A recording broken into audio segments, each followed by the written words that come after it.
বৌমা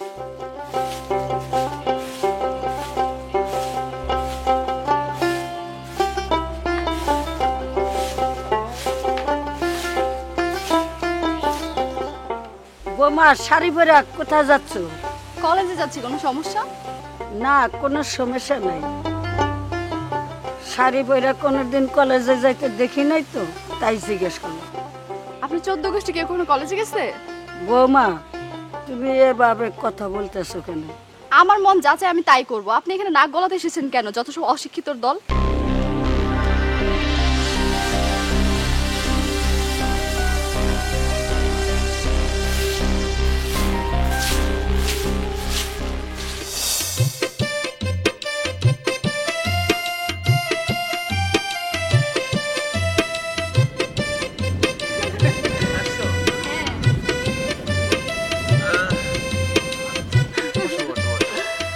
আচ্ছা, আজ না শুক্রবার, তুমি বই খাতা কেন নিয়েছো? শুক্রবার শনি আছে নাকি? আমি তোমার সাথে মিট করার জন্য আসছি।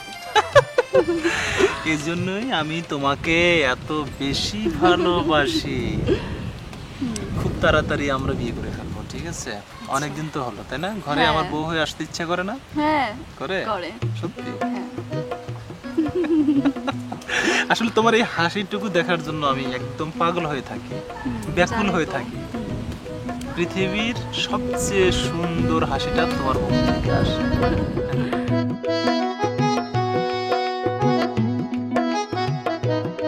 শোনো, আমার 20,000 টাকা লাগবে। 20,000 টাকা? তুমি 20,000 টাকা দিয়ে কি করবা? কলেজের বেতন, 3টা প্রাইভেট পড়তেছি। ও, আমি তো ভুলেই গেছিলাম, আমার বউটা তো লেখাপড়া করতেছে। আচ্ছা, তুমি কোনো চিন্তা করো না, আমি টাকার ব্যবস্থা করে পাঠাই দেবো না। আর শোনো, নতুন মোবাইল পাঠাইলাম, আজকে একটু ইমোতে কথা কই। ইমোতে কল দিব? না না না, আজকে না, আমার অনেক পড়া আছে। তোমার ফোনে মনে হয় কল আইতেছে। এত রাইতে কে কল করে? এটা কিন্তু ঠিক না। নানুর খুব অসুখ, তাই মা বারবার ফোন দিতেছে। ও আচ্ছা, ঠিক আছে, তাহলে তুমি কথা কও। আর শোনো, কথা কয়ে আমার জানেও, ঠিক আছে? রাখি। আমিও না খালি ভুল বুঝি। সরি জান। আচ্ছা, তোমাকে আমি কখন থেকে ট্রাই করছি, শুধু তোমার নাম্বার বিজি আর বিজি দেখাচ্ছে। আম্মু নানুর সাথে কথা বলতেছিল, কি করব বলো? তোমার ফোন কি সবাই ইউজ করে বাড়ির? মশাই, আমার বাবার তো আর তোমার বাবার মতো এত টাকা নেই যে সবাইকে একটা করে ফোন কিনে দেবে। আচ্ছা ঠিক আছে, তোমাকে আমি একটা স্মার্টফোন কিনে দেবো, শুধু তুমি ব্যবহার করবা। সত্যি? হ্যাঁ।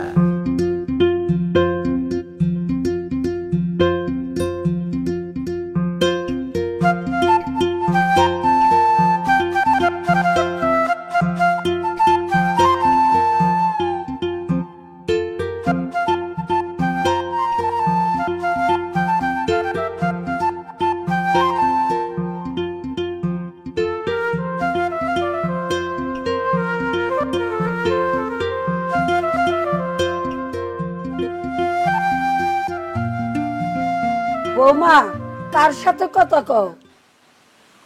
আপনার ছেলের সাথে। কোনো সমস্যা? না, সমস্যা নাই।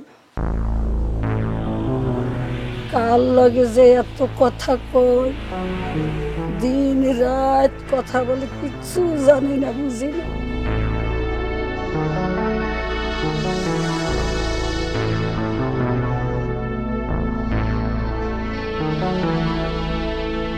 বুঝলাম না, শুধু টাকার প্রয়োজন হলেই ফোন দেয়। কথা বলা শেষ, কাটিয়ে দিল। আমার যে দুইটা কথা থাকতে পারে। বড় ভাই, কি হয়েছে? খুব টেনশন মনে হচ্ছে। আর কইও না ভাই, তোমার ভাবির এস কদিন হলো ফোন দিলে শুধু তার প্রয়োজনের কথা বলি, লাইনটা কেটে দেয়। আমি যে দুইটা কথা কব সেই সুযোগই দেয় না। আসলে হয়েছে কি বড় ভাই, বর্তমানে দেশের বাইরে আসে এটা দেখতেছি, মনে করে যখন টাকা দরকার তখন ফোন দেয়, টাকার প্রয়োজন শেষ আর ফোন দেয় না। এরকম একটা উদাহরণ আছে বড় ভাই, যদি আপনি শুনতে চান আমি আপনাকে বলবো। কি উদাহরণ? ভাই, আমাদের কোম্পানির আরেক বড় ভাই আছে নোয়াখালীর, ও কি করছে জানেন? কি করছে? বউ খালি ফোন দেবে, হ্যালো জান, জানবালার সঙ্গে ভাই টাকা পাঠায়, এই গয়না কেনার জন্য টাকা, শাড়ি কেনার জন্য টাকা, লাখ লাখ টাকা পাঠাইছে ভাই। এরপর কি হয়েছে জানেন? মনে করেন ভাই 50 লাখ টাকা গয়না শাড়ি যা ছিল সব নিয়ে অন্য ছেলের হাত ধরে চলে গেছে ভাই। আপনি যেভাবে টাকা পাঠাচ্ছেন ভাই, দেখেন ভাবি আবার অন্য কাউকে না দেয়। হ্যাঁ তুমি যাও তো, তোমার ভাবি এরকম না, বুঝছো? যাও। বড় ভাই একটা কথা বললাম, কথাটা গুরুত্ব দেবে না, না দেখবেন ভাবি যখন এরকম করবে তখন লাল মিয়ার কথা মনে পড়বে। তুমি যাও তো। ঠিক আছে, প্রয়োজন হলে দেখেন।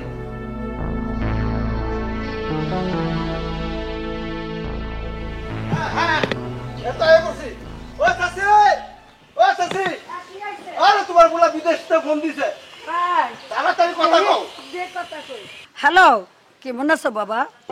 তুমি ভালো আছো? মা, আমি আমি ভালো আছি মা। তুমি খাওয়া দাওয়া করছো বাবা? তুমি ঠিক মতো খাওয়া দাওয়া করো বাবা, ঠিক মতো গোসল করো, খাওয়া দাওয়া করো, তুমি ভালো থাকো। মা, কও বাবা তুমি। মা সামিয়া কই? সামিয়ার আজ কদিন হলো ফোন দিতেছি, ঠিক মতো ফোন লাগে না। ও মা, মা তুমি চুপ করে রয়েছো কে মা? কি কি হয়েছে? তোমার বোর বিষয়ে আমি কিছু জানি না বাবা। কই যায়, কি করে, কোথায় থাকে, কি খায়, কি করে, আমি কিচ্ছু জানি না। মা এটা তুমি কি কথা কও মা? আজ কদিন হলো তারে ফোন দিতেছি, ফোনে পাই না। আমি না করছিলাম। বউ মানুষের এত পড়াশোনার দরকার নাই বাবা, তোমরা তো শুনো নাই, বুঝো নাই, কিচ্ছু আমি জানি না। বউর এইসব ব্যাপার কিচ্ছু আমার কাছে ভালো লাগে না। মা রাগ করো কেন? তোমার বৌমা যদি লেখাপড়া করে অনেক বড় হয় তাহলে তো আমাকে শোনাম হইব নাকি? মা মনে হয় লেখাপড়ার অনেক চাপ, তো তুমি শুধু তার একটু কইও আমার লগে জানি ফোনে কথা কয়। আমার কাম আছে, মোবাইলটা দেন ভাই, পরে ফোন দিও, আমার একটু কাম আছে। বুলেট, এ বুলেট,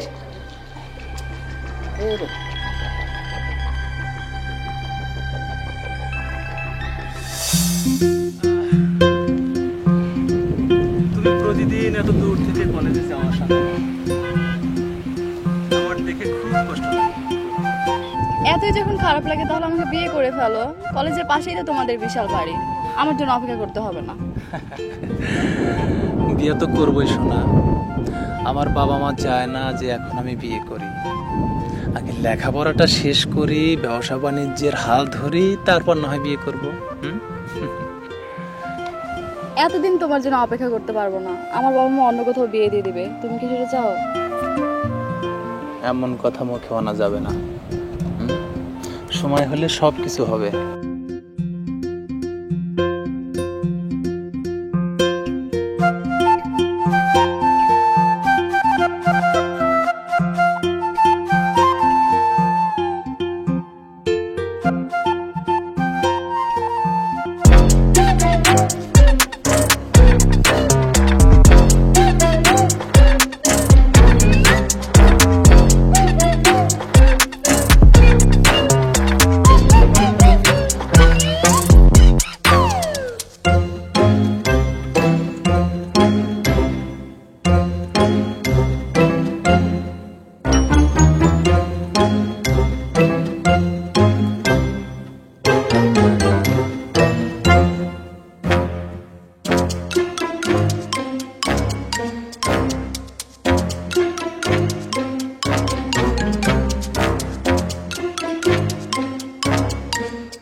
ঠিক আছে। শোনো, যখন আমি চলে এলাম তখন আমার একটা কবিতা মনে পড়লো। ওগো নারী উড়িয়ে শাড়ি দক্ষিণা বাতাসে, শীষ মেরে ফেলে দিলে অতাল সাগরে। হ্যাঁ তাই তো। আমি যখন চলে আসলাম তখন মনে হলো যে এক অতাল সাগরের মধ্যে আমি ঝাঁপ দিলাম। তুমি এক ফলে চাপ। আমি ডিভোর্সের কাগজটা হাতে পেয়েছি। কাল সকালে ওর মায়ের হাতে ডিভোর্সের কাগজ তুলে দিয়ে কাল সকালে আসতেছি। তুমি আব্বু আর চাচুকে ম্যানেজ করে রেখো।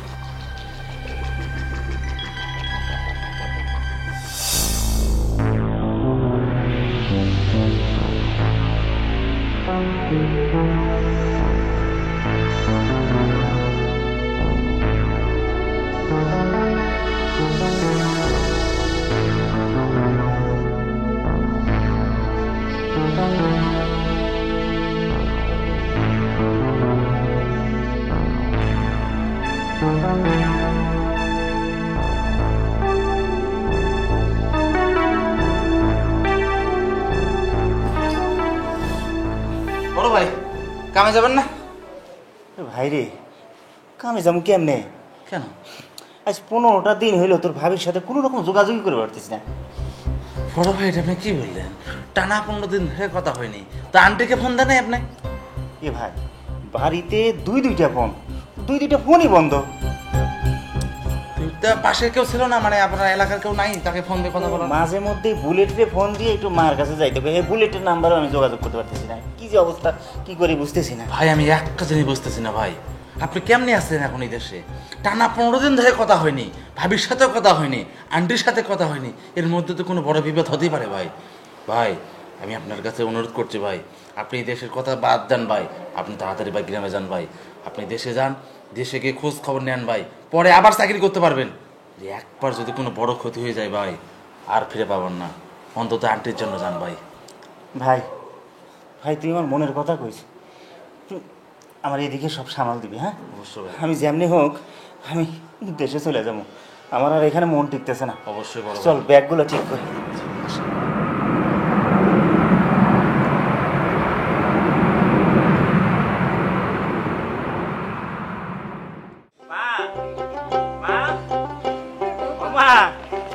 মা কই তুমি? আইসো বাবা। মা তুই আছিস, তুই ভালো আছিস বাবা?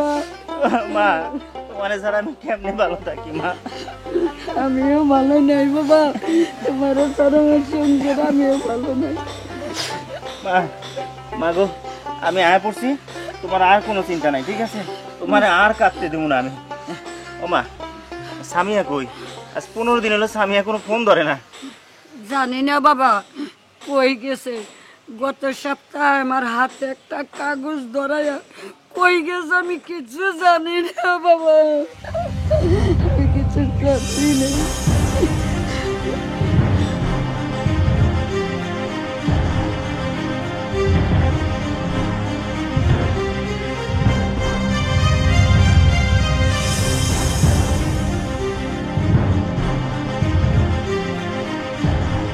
মা মা আমার কি অপরাধ বলো তোমার? আমি আমি কি করি নাই ওর জন্য? ও এরকম কাজটা কিভাবে করতে পারলো বলো তো? তুই এত চিন্তা করিস না বাবা, আজ তুই ঘরে আয়, তোর সব খুইলা বলতে আছে।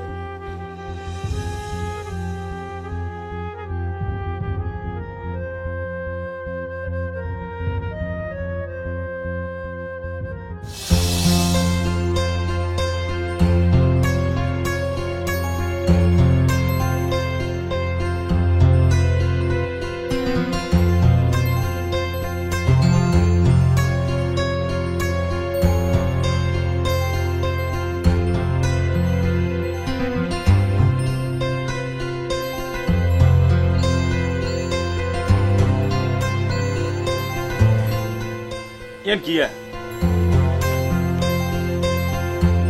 এই ডিভোর্সের কাগজ হইতে হইতে তার চোখ মুখ ভুলে হালাইছিল। আর কত এখানে বাদ দেন, আর না লগে চলেন আমাকে গ্রামে। আব্বা আমারে কই ভালো দিয়ে এখানে মাইয়া বিয়া করা দিব, বুঝেন নি? হেতির সে আরো ভালো সুন্দর মাইয়া আছে, কি আর করার নেই। এখানে বাদ দেন, আমরা জীবন ধন্য হয়ে যাইব। তোর কথা শেষ হয়েছে? হ্যাঁ, কথা শেষ হয়েছে। যা যা। যাবো তো, বালা কথা বলে তো হইতো না, হেতে চিন্তাই করবেন, করেন।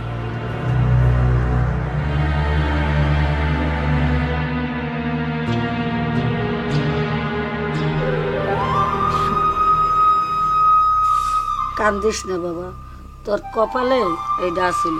বৌমারে আমি কত আদর করতাম, কত কিছু দিতাম, কত কথা বুঝাইতাম, আমার কোনো কথাই শুনতো না।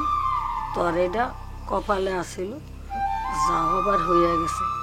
মা, মা তুমি জানো না, ও যখন যা চাইতো আমি তাই দিছি। অনেক সময় তোমাকে আমি বলতে পারি নাই মা।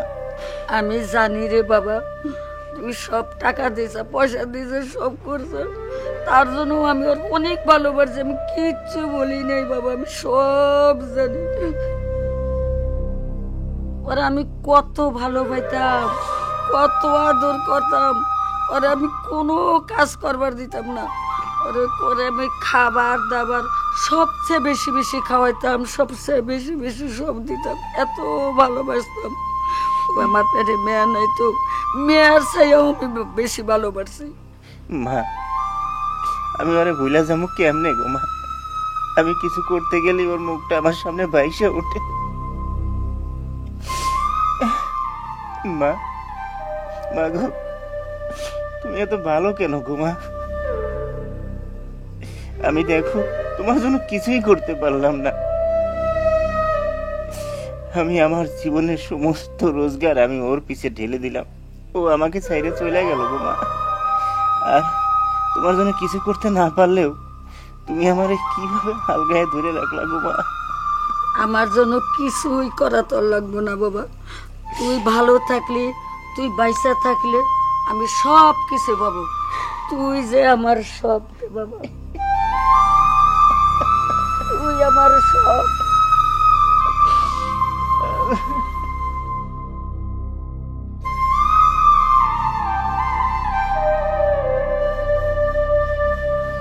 দেখো সাহেব, তোমার করার কিছুই নেই। তুমি তো চেষ্টা কোনো ত্রুটি করনি, মাসে মাসে টাকা দিয়েছো, সে যা চেয়েছে তাই দিয়েছো, তারপরে তোমাকে সে চলে গেল। এটা তোমার ভাগ্য।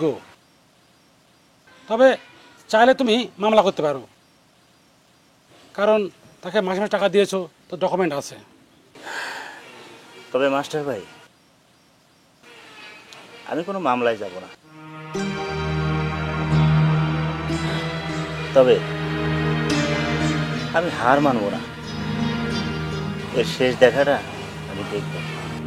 দেখো তোমার যা ভালো মনে হয় করো, তাহলে আমি আসি। ঠিক আছে, ভালো থেকো।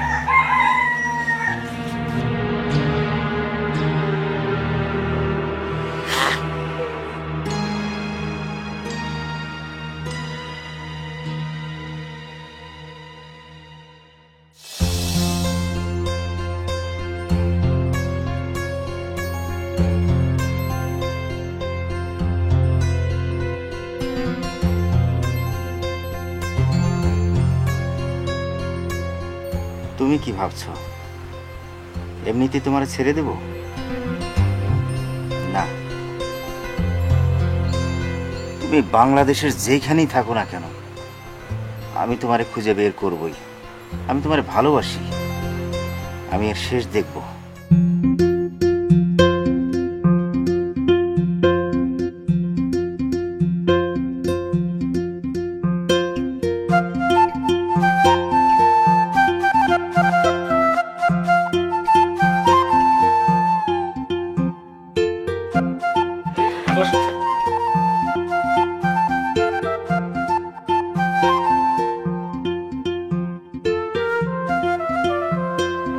এই ড্রেসটাই তোমাকে অসম্ভব সুন্দর লাগছে। Thank you. You are welcome. যখন তুমি আমার সাথে দেখা করবে তখন এই ড্রেসটা পরে আসবে, ঠিক আছে? আচ্ছা, তোমার কি পরিচিত কোনো উকিল আছে? উকিল কেন বলো তো? আমার এক ফুফাতো বোনের হাজবেন্ড প্রবলেম করতেছে, তো তার জন্য আর কি ডিভোর্সের ব্যাপার নিয়ে আর কি কথা বলতে হতো। ও আচ্ছা, ঠিক আছে। আমার ওই কাজিনের আত্মীয় উকিল, আমি ওর সাথে কথা বলে তোমাকে নাম্বারটা দিয়ে দিব, তোমরা যোগাযোগ করে নেবে। হ্যাঁ ঠিক আছে। আচ্ছা কি খাবে বলো? তোমার যা ইচ্ছা। ওয়েটার,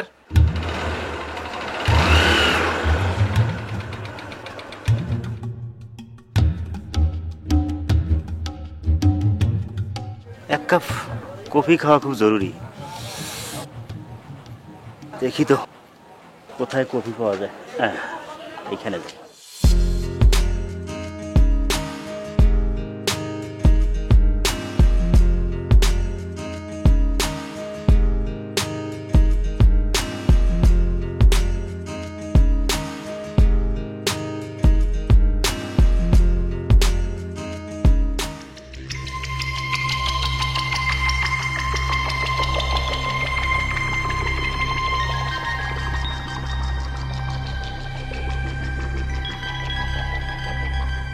আমরা তো বিয়ে করতেই পারি। চলো না এখান থেকে চলে যাই, পরিবেশটা ভালো লাগে। কেন? আরে পাবলিক প্লেস না, এরকম হতেই পারে। আর তুমি মাশাআল্লাহ যে সুন্দরী, তোমার দিকে মানুষ তাকিয়ে থাকবে, এটাই তো স্বাভাবিক, তাই না?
আসসালামু আলাইকুম। ওয়ালাইকুম আসসালাম। একটা জিনিস আমি অনেক দিন থেকেই খেয়াল করছি, আমরা যেখানে যাচ্ছি সেখানে আপনি আমাদের ফলো করেন, কারণটা কি জানতে পারি? অ্যাকচুয়ালি আছে, অনেক কারণ আছে। আসলে এগুলো আমি এখন বলতে চাচ্ছি না। আপনি এক কাজ করেন,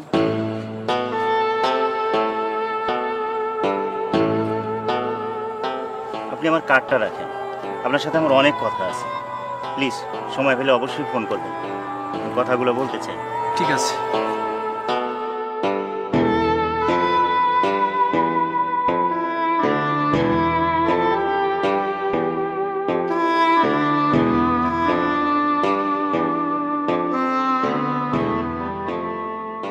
আচ্ছা, আপনাকে দেখলে সামিহা এমন করে কেন? আমি আসলে কিছুই বুঝতে পারছি না। আপনি কি একটু বলবেন দয়া করে? রাজ ভাই, আজকে আমার জীবনের সব কথাই আপনার সাথে শেয়ার করব। আমি অতি সাধারণ এবং খুবই গরিব ঘরের ছেলে। বাবা মা জমি বিক্রি করে আমাকে সিঙ্গাপুর পাঠিয়েছিল। সেখানে গিয়ে অনেক কষ্ট করি, ভাগ্যক্রমে একটা ভালো চাকরিও পেয়ে যাই। 2 বছর পর আমি দেশে আসি। দেশে এসে 2টা ঘর করি এবং আমার মাকে দেখার মতো কেউ ছিল না। আত্মীয় স্বজন সবাই মিলে আমাকে সামিয়ার সাথে বিয়ে দেয়। সামিয়াকে নিয়ে আমি খারাপ ছিলাম না, ভালোই ছিলাম। আমি সামিয়াকে এতটাই ভালোবেসে ফেলি যে আমি বিদেশে গিয়ে আমার যত ইনকাম, যত রকম টাকা আমি সব সামিয়ার নামে পাঠাই। সামিয়া যা চেয়েছে এ পর্যন্ত আমি কোনো কিছুই না করি নাই। অবশেষে আমি যখন জানলাম যে সামিয়া আমার মার সাথে দুর্ব্যবহার শুরু করে দিয়েছে, তখন আমি ভাবলাম নিশ্চয়ই কোনো একটা কিন্তু আছে। জানেন, আমি যতবার ফোন দিয়েছি, ফোন তো ধরতোই না। আবার যখন ধরতো আমার সাথে খুবই দুর্ব্যবহার করতো। এক পর্যায়ে ফোন একেবারে ধরা বন্ধই করে দিল। অবশেষে আমি যখন আমার মাকে ফোন দিলাম, আমার মা আমাকে বলল সে নাকি কি একটা কাগজ দিয়ে চলে গেছে, বলে গেছে সে আর ফিরবে না। বিশ্বাস করেন, আমি একটি রাত আমি ওই সিঙ্গাপুরে থাকতে পারি না, চলে আসছি। এসে যখন আমি কাগজটা হাতে নিলাম, আমার মাথায় যেন আসমান ভেঙে পড়লো। আমি কখনোই কল্পনা করি নাই যে সে আমাকে ডিভোর্স দিতে পারে। আমি তার সুখের জন্য কি করি নাই, আমার কাছে সব প্রমাণ আছে। আমি যত টাকা তার অ্যাকাউন্টে দিয়েছি তার সব প্রমাণ আমার কাছে আছে। আমি ইচ্ছে করলে তার অনেক ক্ষতি করতে পারতাম, কিন্তু আমি শুধু তাকে ভালোবাসি বলে আমি তার কোনো ক্ষতি করতে পারিনি। বিশ্বাস করেন, এরপর আমি তাকে অনেক খুঁজেছি, তার বাড়িতে গেছি, তার আত্মীয় স্বজনের বাড়িতে গেছি, এমন কোনো জায়গা নাই যেখানে আমি যাইনি, কিন্তু সত্যি বলতে কোথাও আমি তাকে পাইনি।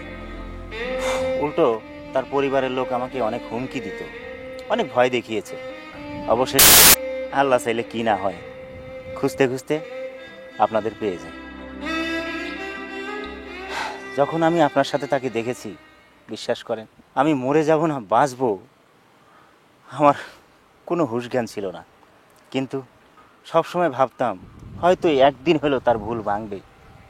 সেই আশায় আমি তার পিছু পিছু আজও ঘুরছি। জানেন ভাই, আমরা যারা প্রবাসে থাকি আমরা কিন্তু অনেক কষ্ট করি, আমাদের মনটা অনেক নরম থাকে। আমরা এত কষ্ট করি কাদের জন্য?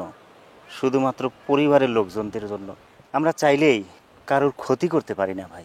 আমরা ক্ষতি কি করে করি? আমরা মানুষের ভালোর জন্যই তো বিদেশে যে কষ্ট করি। যাই হোক, আমি সবসময় চেয়েছি ও ভালো থাকুক, আপনারা ভালো থাকেন, সবসময় ভালো থাকেন। আসি।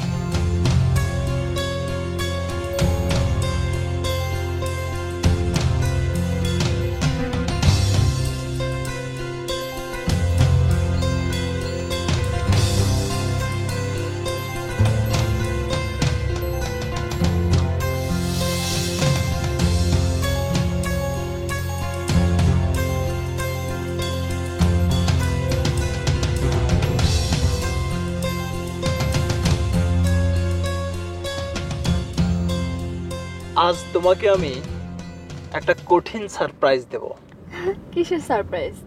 দেব যা দেখে তোমার মাথা ঘুরে যাবে।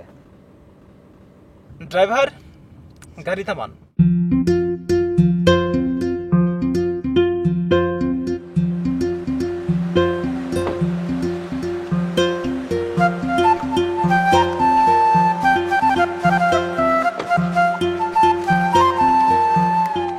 কই আমার সারপ্রাইজ? এই নাও। ওয়াও, আমাদের বিয়ের কার্ড।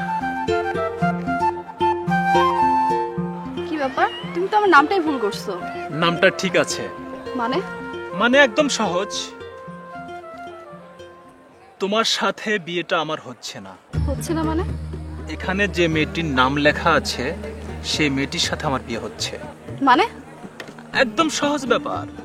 না, তুমি এমন করতে পারো না। আমি অবশ্যই তোমার সাথে এমন করতে পারি, এটা আমার রাইটস। তুমি নিজের স্বামী রেখে, আমার অর্থ সম্পদ দেখে, গাড়ি দেখে, বাড়ি দেখে যদি আমার কাছে আসতে পারো, একদিন আমার চেয়ে বেশি সম্পদশালী মানুষের কাছে তুমি আমাকে রেখে চলে যাবে। এটা তো হওয়ার কথা ছিল না, এটা তো তোমার চরিত্রে থাকার কথা ছিল না। তুমি আমার সাথে চিট করেছো, আমার সাথে তুমি বেইমানি করেছো, অথচ আমাকে বলো যে আমি তোমার সাথে চিট করেছি। ছি, এমন দুশ্চরিত্র তুমি। তুমি বলেছো যে তোমার বিয়ে হয়নি, তুমি একজন ইনোসেন্ট পারসন, অথচ তুমি বিবাহিত একটা মেয়ে আমাকে বলেছো। এরকম চরিত্রহীন মানুষের সাথে আমার সম্পর্ক হতে পারে না। শাহেদ ভাই,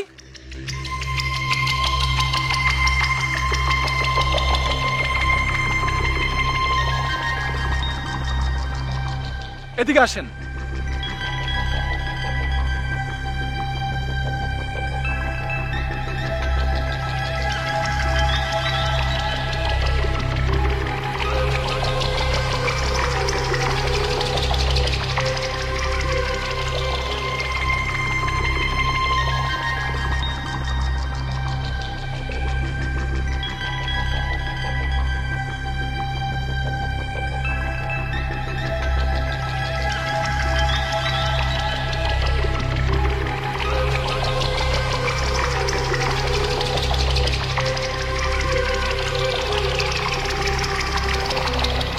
শাহেদ,